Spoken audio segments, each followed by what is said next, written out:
What's the matter with them?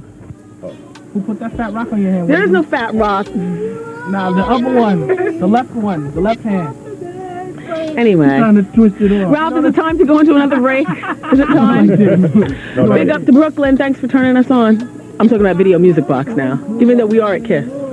This is the studio, everybody, and I just want you to know one thing. Why don't you show us, like, different things? Okay. This is the studio. I can't really show you a whole lot of stuff around here because there's really not a whole lot to show you, but I do have to say that I'm not operating in my usual big... Welcome to Industry TV Network. Hit the like button, share, and subscribe. In this video, we'll be touching on the life and times of Wendy Williams. Wendy Joan Williams was born on July 18, 1964 in Asbury Park, New Jersey. She is the second of 3 children born to Shirley Skinner and Thomas Dwayne Williams. The couple had a combined 3 master's degrees. Shirley was a special education teacher, while Thomas was a teacher and school principal who in 1969 became the first black school administrator in Red Bank, New Jersey. Following 1970 race riots in Asbury Park, the family moved to the predominantly white upper-middle-class suburb of Wayside in Ocean Township, New Jersey. They attended a Baptist church and visited the African-American vacation town of Oak Bluffs, Massachusetts, each summer. As a child, doctors recommended Williams be medicated to control her hyperactivity. She suffered from poor body image due to the diet her parents put her on after gaining weight in elementary school. Williams was a brownie in the Girl Scouts and volunteered as a candy striper. Her parents believed she would become a nurse. Williams graduated from Ocean Township High School in 1982 among 4 black students, ranking 360th in the class of 363. Her academic performance opposed that of older sister Wanda, who received a university scholarship at the age of 16. As she was able to use white diction instead of African American vernacular English, Williams's white classmates considered her one of their own and freely used the N-word around her. She did not get along with the other black students and said their only commonality was smoking cannabis. According to Williams, she did not listen to hip-hop music and instead listened to rock bands like AC/DC because they were popular with her classmates. She acted as an announcer at her younger brother Thomas's Little League baseball games as well. Williams attended Northeastern University in Boston with the intent of becoming a television anchor. Less than a month after starting, she switched from television communications to radio because she could advance her career faster, a move of which her parents disapproved. Williams graduated in 1986 with a Bachelor of Arts degree in communication and, to appease her parents, a minor in journalism. She was a disc jockey for the college radio station WRBB, where rapper LL Cool J was her first celebrity interviewee. As an intern for Matt Siegel at contemporary hit radio station WXKS-FM, Williams recapped the soap operas Dallas and Dynasty on air. 2 weeks after graduating from Northeastern, Williams began her career as a disc jockey working for the small calypso and reggae-oriented WVIS in Frederiksted, U.S. Virgin Islands, but disliked the role because she did not learn as much about radio from her colleagues as she expected. Due to low pay and isolation from her family, Williams began sending resumes and demo tapes of herself to other radio stations. She left WVIS after 8 months and obtained a position at Washington, D.C.'s WOL, but found its oldies radio format incompatible with her personality. Williams continued sending tapes to other stations, and on November 1st, 1987, began as a weekend fill-in on New York City's WQHT radio station.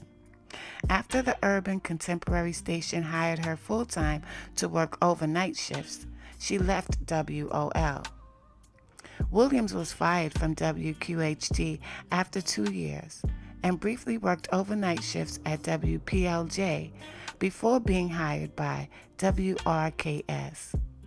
Initially working as a fill-in, WRKS gave Williams a non-compete clause and permanent morning position in May 1990, after WBLS began poaching its employees.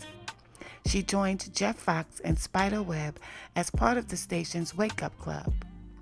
There, Williams began gossiping about rappers and celebrities during a segment called Dish the Dirt. Those she talked about, such as Bill Cosby and Russell Simmons, called the station and unsuccessfully demanded she be fired. As she grew into a popular radio personality, WRKS moved Williams to host the evening drive time slot in April 1991. By 1993, she was the highest rated host in her time slot in the New York City market and received a Billboard Radio Award for R&B Major Market Radio Air Personality of the Year. Williams co-hosted American Urban Radio Network's syndicated Top 30 USA Song Countdown program in 1993 and USA Music Magazine in 1994. By mid-1994, WRKS had suffered a ratings decline amid competition from hip-hop-oriented WQHT, which was owned by MS Broadcasting. In an effort to reverse the trend, WRKS moved Williams back to mornings on September 26, 1994, where she hosted a program titled Wendy and Company. However, MS purchased WRKS less than 3 months later and transferred Williams to WQHT, where she began hosting the evening drive time slot on December 12, 1994. As WRKS was reformatted into an urban adult contemporary outlet geared toward older audiences, they believed Williams would better reflect WQHT's younger demographic. She was fired from Hot 97 in 1998. Williams was hired by a Philadelphia urban station, WUSL Power 99 FM. Her husband, Kevin Hunter, became her agent. Now, prior to her going to Philadelphia, all those years on WBLS and, on Hot 97, she really was the number one DJ. She had the number one time slot. She was the number one DJ, and she had Hot 97 rolling. She brought their ratings up over the top. I remember I used to listen to her all the time, and I was really shocked when she was fired in 1998. Now, the rumors were allegedly that she was fired due to the information that she was giving out on her show. At that time, she was talking about down low rap artists that were actually gay but not disclosing that to their audiences and to their fans. So she would have people send lists in. She would give clues and have people fax over a list, and then she would tell them if they were right or wrong.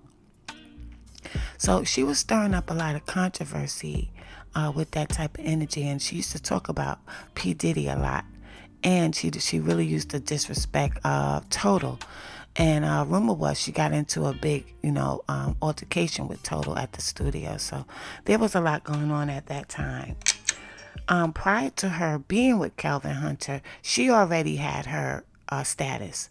Wendy already had her status, and she was already on the rise. So I'm saying that because I'm going to get into what is going on now with her husband pretty soon. She was very open about her personal life on air, discussing her miscarriages, breast enhancement surgery, and former drug addiction. She was addicted to cocaine. She helped the station move from 14th place in the ratings to 2nd place. In 2001, Williams returned to the New York airwaves when WBLS hired her full-time for a syndicated 2 to 6 p.m. time slot. Williams' friend MC Spice of Boston offered his voiceover services to the show, often adding short rap verses tailored specifically for Williams' show. The New York Times stated that her show works best when its elements, confessional paired with snarkiness, are conflated. By 2008, she was indicated in Redondo Beach, California, Shreveport, Louisiana, Wilmington, Delaware, Toledo, Ohio, Columbia, South Carolina, Emporia, Virginia, Lake Charles, Louisiana, Tyler, Texas, and Alexandria, Louisiana, among other markets. Williams left her radio show in 2009 to focus on her television program and spend more time with her family. In 2008, Debmar Mercury offered Williams a 6-week television trial of her own talk show, a syndicated daytime talk show hosted by Williams titled Wendy's World was poised to debut in fall 1997 but never aired. On July 14, 2008, Williams debuted her daytime talk show, The Wendy Williams Show, in 4 cities during the summer of 2008. During the tryout, the New York Times remarked that the show created a breakthrough in daytime by introducing the genre of the back talk show. After a successful run, Fox signed a deal with Debmar Mercury to broadcast the show nationally on their stations beginning in July 2009. In addition, BET picked up cable rights to broadcast the show at night. In 2010, BET started airing the show internationally in 54 countries through BET International. The show attracted 2.4 million daily viewers on average, with Williams trading off daily with Ellen DeGeneres as the #1 female host on daytime television. Williams hosted a game show for GSN called Love Triangle 2011, for which she and her husband Kevin Hunter served as executive producers. Williams played a judge on the Lifetime Network show Drop Dead Diva and served as a guest judge on The Face in 2013.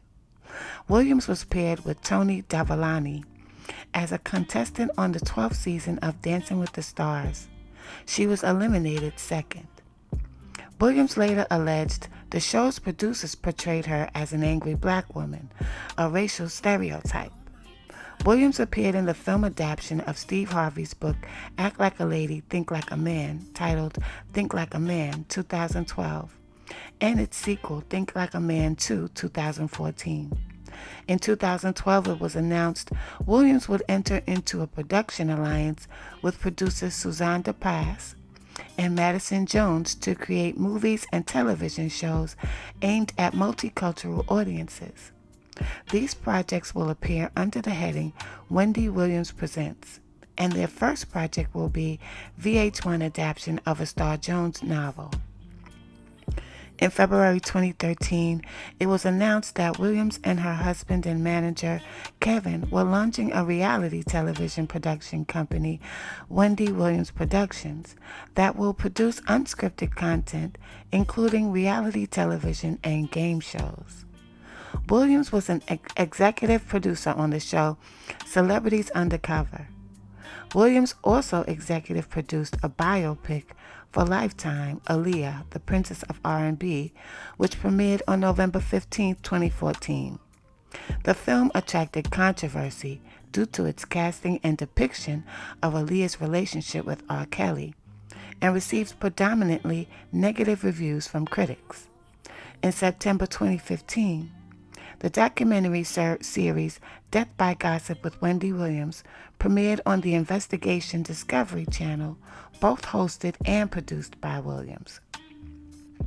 In 2013, Williams was cast to play the role of matron Mama Morton on the Broadway musical Chicago. She began her tenure on July 2nd and finished her 7-week run on August 11, 2013. Her preparations for the musical were documented in the TV Guide docuseries Wendy Williams' How You Doing, Broadway, which was produced by her own production company, Wendy Williams Productions.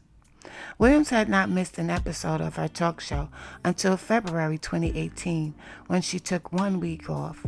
However, on February 21st, 2018, Williams announced that her show would be on 3 weeks hiatus due to her complications with Graves' disease and hyperthyroidism.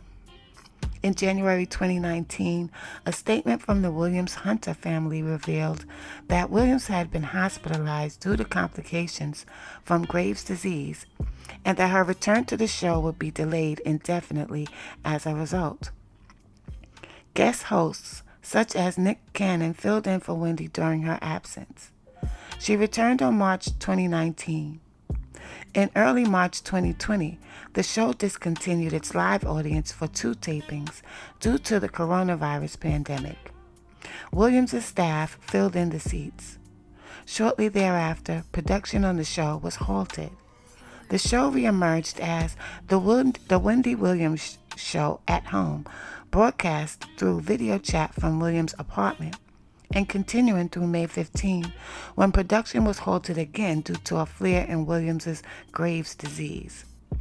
In July 2020, Williams announced that her show would be returning to live broadcasting in studio on September 21st, 2020. In 2020, Williams competed on the 4th season of The Masked Singer as Lips, where she was mostly sitting due to the weight of the costume. She performed the song Native New Yorker by Odyssey and was the first member of Group C to be eliminated and unmasked after her first appearance. Williams signed a deal with the U.S. network Lifetime for a documentary, Wendy Williams, What a Mess, and a TV movie, Wendy Williams the Movie, based on her life. City University of New York professor Tanisha C. Ford credits Williams for creating the format by which other personalities conduct gossip segments of their own. The scholars Theda Marie Gibbs Gray and Bonnie J. Williams Ferrier contend Williams is among the African American women who, through their television programs, popularized the term sipping tea. Williams' voice is a popular sound on the social media service TikTok. Her quote, "That's what she said. And you know what? What was that? Okay, James," is used in over 100,000 videos. Over phrases such as, "Oh, she passed away," and mispronunciation of singer Dua Lipa's name as Dula Peep became internet memes. YouTube users uploaded compilation videos of various Williams-isms to the platform. Williams was inducted into the National Radio Hall of Fame in 2009. On her 50th birthday in 2014, Asbury Park renamed the street on which she grew up, Wendy Williams Way. She was honored with the 2677th star on the Hollywood Walk of Fame on October 17, 2019. A wax figure of Williams is located at Madame Tussauds, New York. In Washington, D.C., various artifacts related to Williams' career, such as a microphone, outfit, and wig used by her, are located at a television exhibit in the National Museum of American History. A documentary, Wendy Williams, What a Mess, and a TV movie, Wendy Williams the Movie, are based on her life.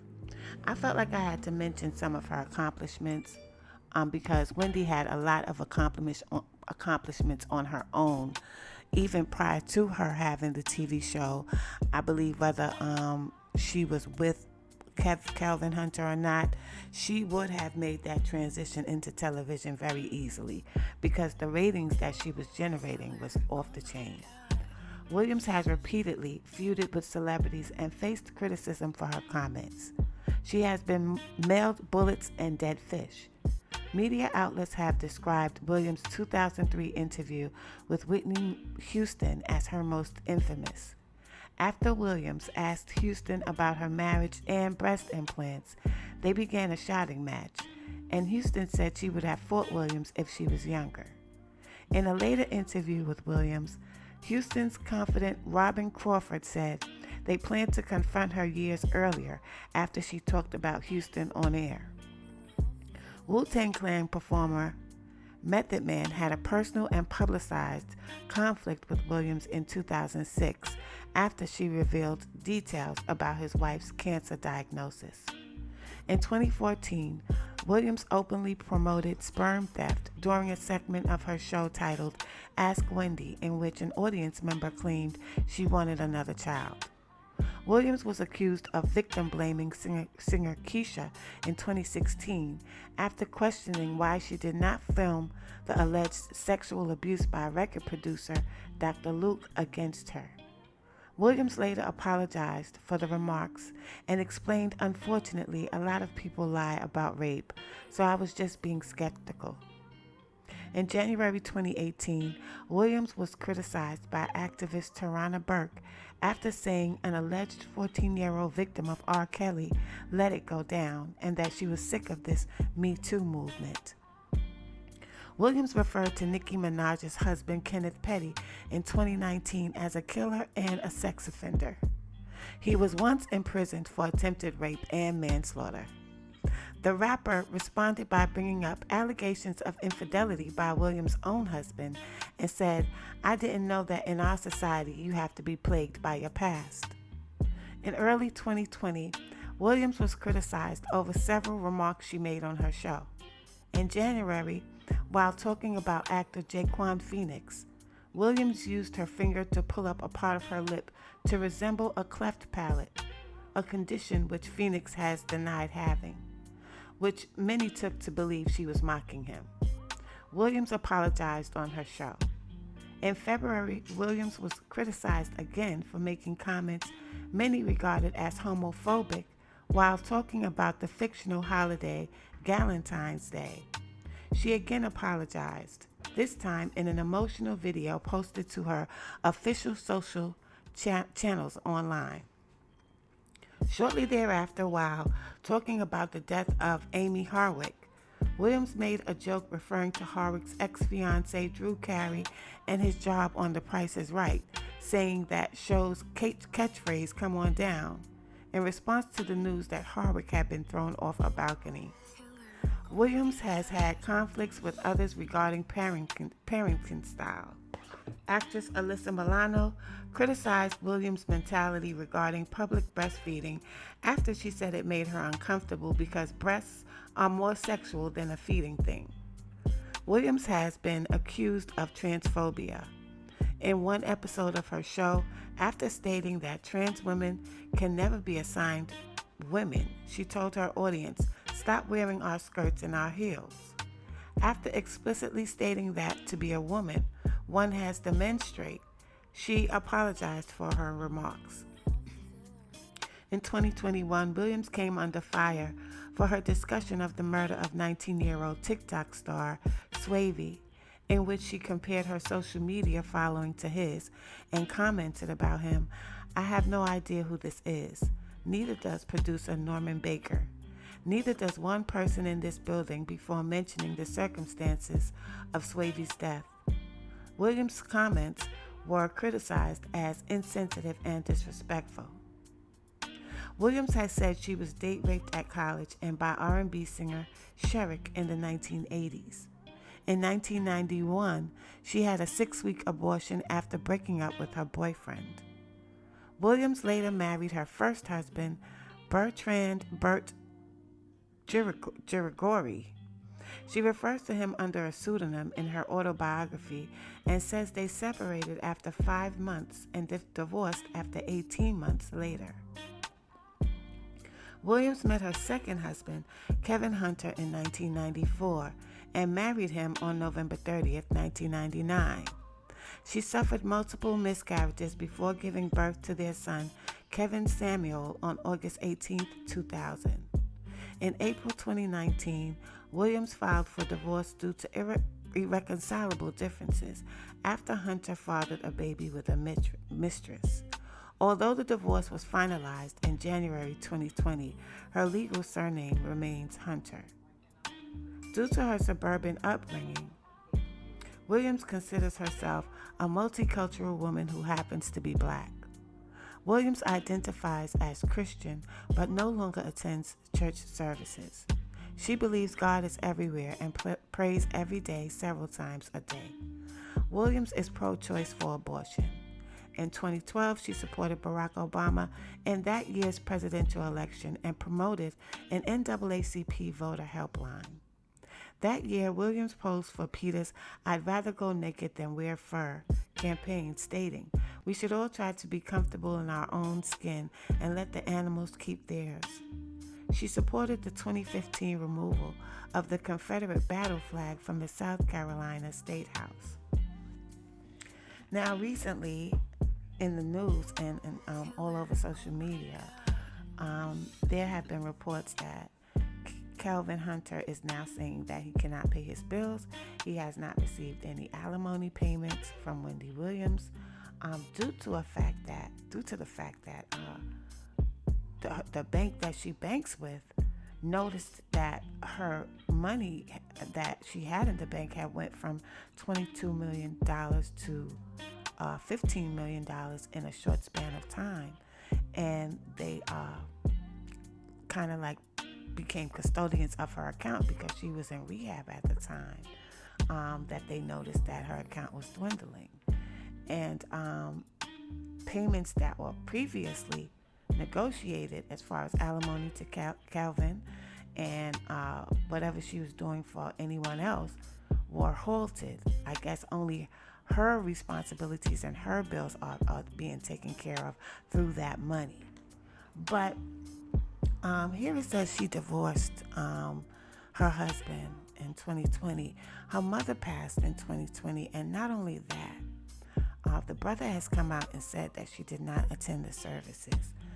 I'm not sure if that's true or not. I don't know if that's true. I can't find anything that would let me know if that's true. But also at the same time, she found out that her husband of 20 years was now expecting a child with another woman, whom I believe she was aware of. But one thing that everyone may be missing is that Wendy Williams was a major star at the time. She was a major public figure. And this happened to her in front of the whole world. It's not like he told her that he wanted to leave her and be with this woman. She found out that this other person was pregnant by her husband, and he did not tell her himself. So we watched We watched Wendy deteriorate from that time, starting with the incident that happened on her show when she had on the Statue of Liberty outfit and she had an episode. And from there on, things just went downhill. Her show was on hiatus after her mother passed, and then COVID happened, the pandemic, and she was doing the show online, and then it was closed down. She shut the show down for health purposes.